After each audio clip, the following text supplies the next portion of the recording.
New tonight, a heated war of words about Houston ISD's leadership, and this time Governor Greg Abbott is getting involved. He tweeted this today saying, "What a joke. HISD leadership is a disaster.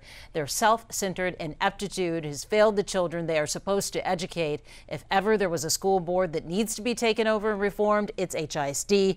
Their students and parents deserve change." The governor was tweeting in response to an opinion piece in the Houston Chronicle that laid out arguments against any kind of government takeover of the district.